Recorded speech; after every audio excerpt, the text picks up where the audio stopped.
Hello everyone, আসসালামু আলাইকুম। কেমন আছো সবাই? আশা করি সবাই ভালো আছো। আজকে বানিয়েছিলাম আমি ফ্রেঞ্চ ফ্রাই।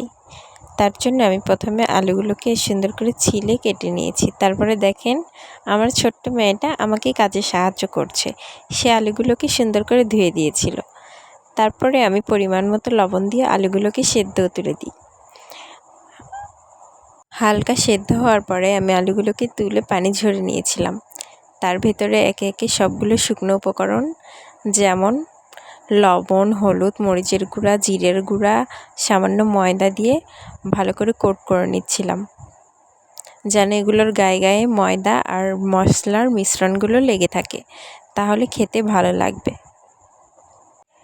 আস্তে আস্তে নেড়েচেড়ে সুন্দর করে মশলাগুলো মাখিয়ে নিচ্ছিলাম যেন আলুগুলো ভেঙে না যায়। তারপরে কড়াইয়ে তেল গরম করে সেখানে আমি আলুগুলোকে দিয়ে দিয়েছিলাম। দিয়ে সুন্দর মতো ভেজে নিব একদম লাল লাল করে। আর এই সময় চুলোর জালটাকে একদম লো হিটে রাখবো, যেন হালকা আঁচে ভাজলে জিনিসটা আর কি মুচমুচে হয়। আর ফ্রেঞ্চ ফ্রাই মুচমুচে না হলে তো খেতে ভালো লাগে না।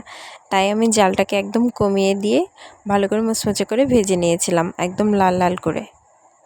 ভাজা হয়ে গেলে এগুলোকে আমি তুলে নিব। এই দেখেন আমার ফ্রেঞ্চ ফ্রাই একদম রেডি, একদম লাল লাল আর মুচমুচে। এগুলোকে আমি সসের সাথে পরিবেশন করব। ফ্রেঞ্চ ফ্রাই সসের সাথে খেতে কিন্তু দারুণ মজা।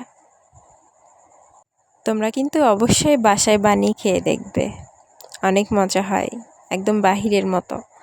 তারপরে দেখেন আমার মেয়েটা কি তৃপ্তি সহকারে খাচ্ছে। ওর তো অনেক মজা লেগেছে, তাই ও বারবার খাচ্ছিল।